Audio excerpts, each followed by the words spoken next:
তো হ্যাঁ দাদা, কেমন? আশা করি ভালো আছেন, ভালো থাকেন, দেখে শুনে গাড়ি চালাবেন। মিজানুর রহমানের A to Z মিজানুর রহমানের টেকনোলজি ভিডিওতে আপনাদের দেখার জন্য সকলকে ধন্যবাদ। এটা একটা বাজাজ RE BS6 গাড়ি। তো আশা করি দেখতেই পাচ্ছেন যে আমরা ট্যাঙ্কি কীভাবে ওয়াশ করবেন কিংবা ওয়াশ করছি আপনাদেরকে দেখাবার সুযোগটা করে দিলাম। এটা একটা হেল্পিং ভিডিও। আপনারা দেখতে পাচ্ছেন যে আমি বর্তমানে ভিতরকার নোংরাগুলো কাপড় বেঁধে আমি ভিতরে ভরে ভরে যতটা ডাস্ট পার্টিকেল ভিতরে আছে পুরোটা কিন্তু আমি বের করে হাত দিয়ে কিন্তু চিপে চিপে বাইরে ফেলছি। ট্যাঙ্কির কাজ অনেকজন করে না।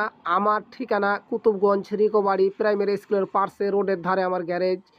আমার স্ক্যানে বর্তমানে আমার নিজের নম্বর দেওয়া থাকবে। আপনাদের যদি কোনো কাজের সমস্যা হয় বর্তমানে ওই নম্বরে যোগাযোগ করতে পারেন, আমি ওটা হেল্পিং করব আপনাদের জন্য। প্যাজিও হোক, বাজাজ হোক, টিভিএস হোক, এখানে তিনোটাই গাড়ির ফুল টু ফুল কাজ করা হয় কিংবা ওয়ারিংয়েরও কাজ করা হয়। আপনারা টেনশন নেবেন না। যাদের যাদের বাড়ি দূরে আছে ভাবছেন যে কী করে যাব, একবার এসে দেখেন তারপরে কিছু বুঝতে পারবেন। এখানে সব থেকে যত্ন সহকারে কাজ করা হয়। তো আশা করি দেখতেই পেলেন যে আমি কী বললাম। তো আশা করি ভালো থাকেন, সুস্থ থাকেন, ধন্যবাদ।